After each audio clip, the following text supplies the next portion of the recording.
Всем героям большой-большой привет, с вами на связи, как обычно, Импреза. И сегодня у нас с вами в обзоре будет Страж Щита.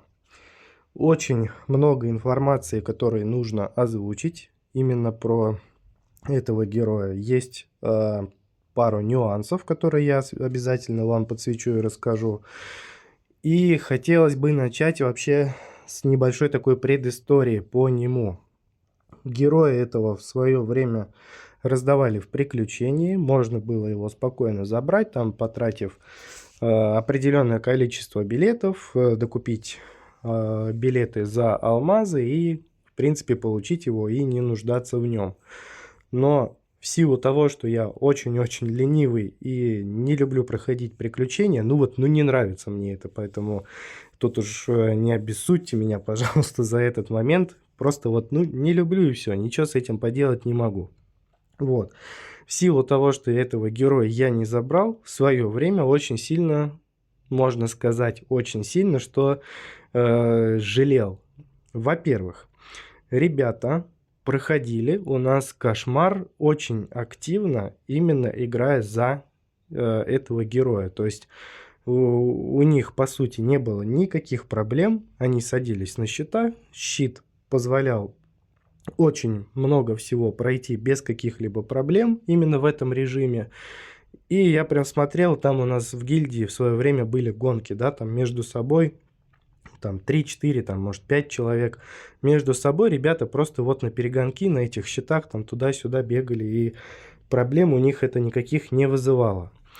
И все это благодаря чему? Ну, во-первых, у него есть просто невероятнейший показатель в защите. То есть это идет у нас плюс 60. Вот на текущий момент у меня стоит именно плюс 60. То есть этот герой, он позволяет допускать какие-либо ошибки именно в этом режиме. То есть если вы только-только начинаете проходить этот режим, я имею в виду режим кошмар, то вам это будет только на руку. То есть бег зигзагом, там видос есть, можно все это посмотреть, ознакомиться, там и не один даже видос, там и пальцы прям подробно показываю, как бегать, там в принципе сложного ничего нет. Но не у всех это получается, то есть нужно какое-то время, чтобы приловчиться, чтобы это все дошло до автоматизма, и э, в любом случае, играя в кошмаре, вы рано или поздно в какой-то определенный момент времени все равно будете допускать ошибки. Так вот, Страж Щита, он позволяет эти ошибки допускать без каких-либо там серьезных потерь, потому что у него большой показатель защиты, он сам по себе играет от защиты, то есть у него все нацелено на то, чтобы просто выжить. И я смотрел на это все, смотрел, как ребята проходят этот режим, радовался за них не от всей души, так сказать, но ну, это я, конечно, шучу. Вот. Но все равно у меня получалось проходить кошмар там другой связкой, да, вот кто там давно уже на канале сидит, все это смотрит, изучает, и в чате тоже я там периодически переписывался, там какое-то время я проходил за чокнутый техник, дед, который после себя вот эти мины оставляет. Потом вот как-то у меня так вот случилось, что вот чернокнижник мне зашел, который там вот эти вот огромные количества урона выдавал, и темный паладин также меня в этом плане выручал. Так вот, что можно вообще из этого всего, какой вот вывод можно сделать? То есть у нас с вами герой направлен на то, чтобы проходить те режимы, где нужно выжить. То есть это и обычные, и сложные главы, в которых по факту у нас есть ограничения по времени. Мы с вами независимы от количества какого-либо там нанесенного урона. Наша с вами задача просто выстоять определенный промежуток времени с минимальными потерями и обезопасить себя тем, то, что вот мы просто должны выстоять. То есть никаких проблем быть не должно. Если мы выстояли, все, мы перешагнули этап, прошли главу, пошли дальше. Здесь все понятно. Кошмар. По сути, та же самая история, только чуть-чуть сложнее, чуть-чуть активнее. То есть нужно бегать, убегать, нужно пользоваться тем, что у щита есть защита, и мы с вами это будем активно использовать. Дальше. Также поговорил с ребятами из гильдии, с некоторыми, кто вот прям хорошо помню, как они вот, кто использовал щита активно. Поговорил с ними, используют ли они его сейчас вообще где-либо или нет, или не используют. И, в принципе, вот что можно выделить. Арену проходить можно, но сложно. Щит очень сильно зависим от количества урона, которое у вас присутствует на аккаунте. И, в принципе, если у вас его огромнейшее количество, не могу сказать, какие цифры, то арена вам дается без проблем. Но есть нюанс. То есть арена у нас, она и ограничена по количеству времени, плюс нам еще нужно убить определенное количество мобов. И вот выжить мы с вами выживем-то по-любому, то есть выжить у нас получается, но нанести, точнее не нанести даже, а совершить определенное количество убийств за этот выделенный промежуток времени будет уже тяжеловато. То есть если у нас урон с вами будет отсутствовать, ну не то чтобы отсутствовать, его просто будет, если его не будет хватать, то тогда в принципе могут возникнуть проблемы. Дальше. Босс режим мы с вами тоже здесь не рассматриваем, потому что у нас нету вообще в принципе каких-либо там показателей для того, чтобы этот огромный урон наносить. И что еще? Что еще? Также можно выделить башню. Для башни он у нас тоже будет полезен, но опять есть нюанс. Поговорил с ребятами, и вот где-то примерно на уровне там 30 этажа полезность щита, она уже начинает сокращаться. То есть до определенного момента, ну будем считать условно, до 30 этажа мы с вами играем без каких-либо проблем, потом у нас все, потом начинаются проблемы, потом становится труднее, и мы начинаем с вами понимать, что волк все-таки будет для нас самым лучшим вариантом. Вот, но не все так просто, не все так просто, есть еще как бы и не один нюанс, который я вам сейчас обязательно расскажу по нему, и давайте разбираться более детально. Также стоит отметить такой режим, как PvP. В принципе, при достаточном количестве урона он тоже себя будет там неплохо чувствовать. Но с учетом того, что у вас нет цели лезть куда-то в топ, в принципе, PvP это тот режим, в котором страж щита будет чувствовать себя более-менее комфортно. Итак, давайте теперь разбираться, что у нас здесь. Здоровье, здоровье, защита, то есть все у нас вот первые 30 уровней, вот эти вот первые индивидуальные глобальные усиления, назовем их так, они все ориентированы на то, что у нас идет повышение выживаемости, то есть это плюс защита, плюс здоровье. Здесь, в принципе, все понятно. На 50 и 70 уровнях у нас идет 12,5 плюс 12,5. Ну, видос про урон есть. Мы с вами помним, что 12,5 это не всегда 12,5, а как правило это больше. Поэтому для нас это только большой-большой такой плюсик. На 60 уровне 200 здоровья мы с вами еще прибавляем, увеличиваем выживаемость. И вот тут начинаются очень и очень вкусные моменты. Криптон, я тебя приветствую.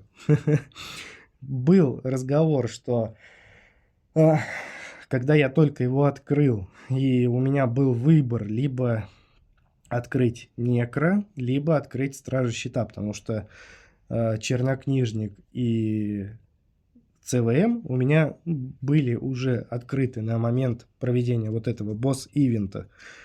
И я как бы вот с друзьями, с агильдийцами поделился вот этой новостью, что вот ребята, открыл счета, наконец-то там замучился 2 дня вот этих вот нон-стоп бегал, там все устал, не хочу, больше ненавижу, хочу все удалить. Вот, я говорю, что вот открыл, глобалки будут такие, что на 120 уровне у нас идет плюс 5 защита, плюс все герои, которые разделяют фракцию, фракция у нас воины, соответственно, еще получают 5 очков к защите. И вот почему это не может не радовать. Ну, во-первых, защиту качнуть на самом-то деле не так уж и просто. Это глобальное усиление, это такой достаточно редкий параметр, который можно встретить. То есть, кого бы мы с вами не открыли, если вот так вот просто не впопад наугад кого-то ткнем, у всех либо урон, либо там перезарядка, либо там магический урон, физический урон тоже там встречается иногда. То есть все в основном ориентировано на урон. Там здоровье тоже проскакивает, регенерация, ну вот такие моменты. Вот. Защиту встретить можно не так уж и часто. И вот когда кто-то говорит, что это невкусно, это на самом деле очень вкусно и приятно. И в будущем это будет для вас полезно. И мы с вами помним, что в таком режиме, как Башня драконов, мы с вами играем за кого? Мы с вами играем за волка. Волк у нас там является топ-1 для прохождения этого режима. И вот наш серенький волчок получает еще плюс 5 к защите. Волк у нас играет от того, что, ну, естественно, конечно же, урон ему нужен, но он берет, в принципе, вот эти уровни все, он берет их выживаемостью. То есть, если мы часто можем встретить такую фразу, что вот зашел в башню за волка, книжку брони взял, все отлично, все прекрасно. Книжку брони не взял, ну все, капец. Ну, как бы не повезло, не подфартило, все печально, все плохо. И вот, соответственно, вот этот показатель, он нам будет только на руку. То есть, если мы все это просуммируем, плюс 5 защиты идет именно на волка, на фракцию, да, и плюс 5 еще и все у нас получают. Ну, шикарно? Я думаю, что да, это шикарно, это вкусно, это приятно, это нужно брать обязательно. Если 140 уровень мы с вами откроем, то урон у нас добавится вот этот множитель 1,15 и будет уже поинтереснее. Ну, пока вот так. Пока вот обзор, первое впечатление, там первые какие-то моменты. Все сейчас буду вам детально разжевывать, рассказывать. Ну, надеюсь, что вопросы по нему какие-либо в принципе отпадут. Итак, что еще? Что еще нужно сказать? Ладно, давайте перейдем к скиллам. По традиции будем все проверять, все смотреть, все взвешивать. Каждые 4 секунды страж щита у нас ударяет своими щитами по земле, создает ударную волну на 360 градусов, то есть в круг. Она наносит 720% урона всем противникам в радиусе действия. Ударная волна оглушает врагов на 1 секунду. Неплохо, неплохо. Оглушаем, значит что? Значит контролируем врагов, соответственно, на 1 секундочку мы их с вами останавливаем, если они, конечно же, подвержены вообще, в принципе, вот этому нанесению статус-эффекта, оглушению, да, и урон по оглушенным мы с вами наносим. Прекрасно. Но не планирую за него играть, не планирую вообще его как-то использовать в ближайшее время. Возможно, в башню он мне, может быть, и поможет, но будет, скорее всего, у меня таким, знаете, вот как на скамеечке запасных, потому что, в принципе, тот контент, который мне нужно было пройти, используя его, он уже пройден другими героями, и, в принципе, в нем уже нужды-то по большому счету и нет. Помню, когда-то давно-давно, скорее всего, это было в конце того года, может быть и не в конце, может быть и еще раньше, разговаривал с игроком, который активно играл за щита. Он сказал, что сейчас я его не использую, он мне не нужен, у меня есть другие герои, я использую их, от них толку больше, чем от него. Вот так, то есть мы его с вами открыли, он нам пользу вот эту пассивную приносит, в виде там урон чуть-чуть дал, чуть-чуть защиты дал и все. Больше никакого толку от него нет. Дальше, возмездие. Герой начинает с броней, равной 50%, извиняюсь, максимальному здоровью. Если страж избегает получения урона в течение 3 секунд, броня начинает восстанавливать 10% в секунду. Когда броня истощается, это вызывает ударную волну, которая наносит 1430% урона от оружия и оглушает всех врагов на экране на 2 секунды. Ударная волна имеет время восстановления 5 секунд. И вот очередное противоречие. То есть вроде бы у нас и защиты полно, и сам он по себе такой вот прям живучий танк. И как бы вроде бы все очевидно. То есть с вами берем книгу на броню, берем ХП, все, живем, радуемся, и как бы проблем никаких быть не должно. Но если вдуматься в этот текст, то как бы броня-то нам по факту-то и мешает. То есть давайте еще раз. Когда броня истощается, это вызывает ударную волну. То есть если она у нас, ну все, вот, ну нету, истощается броня, то, соответственно, вот эта волна вылетает и кучу урона выдает. Но опять же, давайте рассуждать. Если мы с вами играем за него, он у нас в простонародье, как бы такое вот неофициальное народное мнение, что это вот герой терпилы, да? Не хочу никого обидеть, тех, кому вот там он может вам нравиться, не нравится, но по факту это так и есть. Потому что этот герой, он играет именно от защиты. То есть он играет за счет выживаемости. Это вот его конек. То есть его задача продержаться. Если где-то накосипорили, там что-то куда-то отвлеклись, кто-то подошел вас там по плечу толкнул или еще что-нибудь, неважно. Вы отвлеклись, в любом случае вы там что-то проморгали, получили урон, для вас этот урон будет незначительным. То есть мы с вами играем именно от защиты. И вот как бы можно играть от защиты, а можно использовать вот эту фишку. То есть условно в теории мы с вами можем книгу брони не брать и вот пользоваться постоянно вот этой фишкой. То, что у нас брони нету, она истощается, и мы с вами вот эту ударную волну вызываем, она наносит у нас вот определенный показатель урона. И если мы его с вами прокачаем до конца, то, соответственно, этот показатель у нас он вырастет почти там, ну, сколько, 17-18 раз, да? Может, чуть поменьше. Ну, грубо говоря, с 1000, там, 1500 до 22. Учли этот момент. И еще, что у нас есть? Мстительное возмещение. Это постоянно активная ультимативная способность. Из этого делаем вывод какой? Камни на продолжительность и заряд ульты нам не нужны. Толку от них при игре за этого персонажа нет. Вот специально вот такую паузу сделал, чтобы заострили на этом внимание.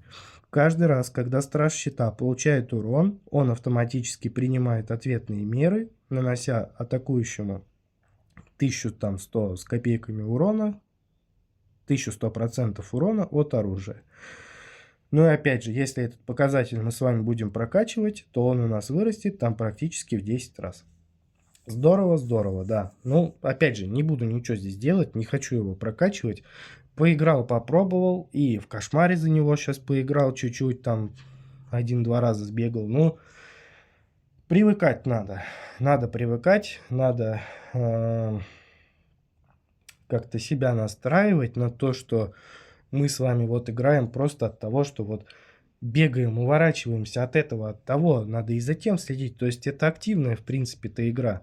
Ну, понятное дело, если там обычные сложные главы мы там спокойно фул рыцаря, наверное, берем, он там вообще бессмертный, скорее всего, будет. Ну, кошмар это все-таки немножко другая история, поэтому там уже нужно будет чуть-чуть принимать участие для того, чтобы чувствовать себя более-менее спокойно, адекватно в этом режиме.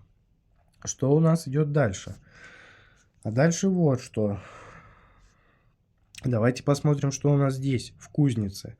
Наилучшая комбинация идет с броней, с уроном и так далее. Но это ладно, это не надо сюда смотреть. Это смысла в этом нет никакого абсолютно, потому что книги мы с вами выбираем в зависимости от режима, в который мы с вами идем.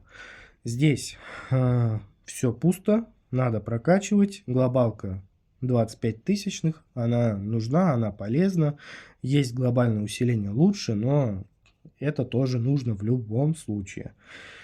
Также стоит отметить тот момент, что когда только вышел щит, у него не было кузницы, у него ну, не было вообще ничего, то есть она была закрыта, она была недоступна, ее ввели, ну, в рамках игры, скажем так, относительно недавно, я не помню сколько там, месяца 3-4 назад, может чуть побольше. И вот на тот момент, когда ребята проходили кошмар, кузницы не было, поэтому они играли, они не заморачивались, они использовали его защиту, его живучесть и так далее. Но разработчики решили подарить нам такой подарок и добавили кузницу. Что здесь? Глобальное усиление разобрали, тут все понятно, открывать надо в любом случае. Даже если мы его не играем, за него не играем, потому что это все распространяется на всех героев, да, то есть глобальное усиление. Так, и здесь либо лево, либо право. Что у нас тут? Уменьшает время восстановления удара по земле на 1 секунду. Либо увеличиваем радиус удара по земле на 50%. И пообщавшись с игроками, все как один говорят, что у щита самое лучшее, самое профитное это именно левая сторона. Все полностью влево. Ну и тут, в принципе, я полностью с этим согласен. То есть будем чаще бить по этой земле, чаще будем наносить урон. Сокращаем на 1 секунду, бьем чаще, больше урона получаем. Дальше. Возмездие теперь обжигает врагов, нанося 100% урона в течение 3 секунд. Либо во время возмездия щит больше не восстанавливается, уже мне не нравится, дальше даже читать не хочу. Возмездие теперь срабатывает на отсчете 6 секунд. Если мы с вами говорим о том, что играя за этого героя, мы с вами ориентируемся на выживаемость, то, естественно, правый вариант для нас не актуален. Поэтому возьмем лучше левую сторону, чтобы ничего не терять с правой стороной, и усилим себя тем, что мы будем еще и вдобавок обжигать врагов. Ну, обжигать это, конечно, не совсем корректная формулировка здесь. Поджигать врагов. Накладывать статус горения, да, вот этот статус-эффект, нанося 100% урона в течение 3 секунд. То есть у нас будет работать статус-эффект, мы поджигаем врагов, соответственно, больше урона мы наносим именно по горящим врагам. Резонирующие щиты высвобождают силу эха. Господи, какой кошмар, причем тут эхо? Вот, заставляя каждый удар возвращаться в виде мощного отражения. Ну, конечно, про эхо это тоже небольшая такая шутка-минутка, но не могу ничего сказать. Знаю многих игроков, у которых кузница вкачана полностью, там 5-звездочный щит, все там полный фарш, все скиллы 5-5-5, полная кузня и так далее. Но про эволюцию пока ничего не буду рассказывать, ну вот просто как факт. Звучит на самом деле интересно, но вряд ли это будет полезно тем, у кого уже все прокачано. Если у вас не прокачано ничего, и это первый открытый ваш герой, возможно, вы влюбитесь в это. Но опять же, со временем у вас эта любовь пройдет. И здесь при активном щите добавляет 2% урона мстительного воздаяния к базовой атаке, либо снижает силу получаемого щита на 20%, если щит не активен, повышает исходящий урон всего лишь на 10%. Скучно, неинтересно, ну и ладно. Выберем левую сторону, добавим 2% урона и все, и будет у нас все в ажуре. То есть здесь, в принципе, все, больше добавить мне нечего, надо прокачивать, надо смотреть, будет возможность, обязательно это сделаю, и по традиции, если будет Эва, я обязательно сделаю обзор. Дальше, что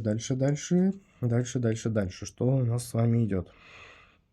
Давайте-ка еще заглянем сюда. Что-то я здесь, кстати говоря, не смотрел. Так, лагерь, сюда. Ну, естественно, если мы с вами идем в такой режим, как башня, и играем волком, то обязательно ставим защиту. Защита нам нужна обязательно. Допустим, поставим этот вот так. Оп, уже все будет здорово. Так, и, например, давайте еще вот так. Вот, все, то есть обязательно проверяйте вот этот момент. ПВП, башня, все вот это вот нужно обязательно перенастраивать. Давайте пока уберем, верну как было, оставлю вот так. Так, так, все, посмотрели. То есть еще через лагерь фракции нам Страж Щита даст еще немножечко защиты сверху. Поэтому, дорогой Криптон, не согласен с тобой, что это невкусно. Это вкусно. Дальше. Ну и по традиции, для вообще в целом просто вот понимания того, как это все работает, как это все выглядит, 2 минутки нам хватит для того, чтобы поиграть и понять, как вообще себя ведет щит. Сразу начинаем с того, что у нас половина шкалы заполнена. Так, что это он у меня автоматически все делает? Не успеваю ничего делать. Так, ладно, пусть что выбрал, то выбрал. Обновим, щит возьмем. Авто уберем. Извиняюсь. Так, ну то есть что, бегаем. Ничего интересного пока что нет. Все, нас пытаются укусить, никто до нас пока что не доходит. Рассвет, конечно, выбрал. Ладно, давайте возьмем урон, двойной щит. Область ему нужна. Если области, чем больше области, тем лучше. Область, все, взяли. Бабах, полетела волна.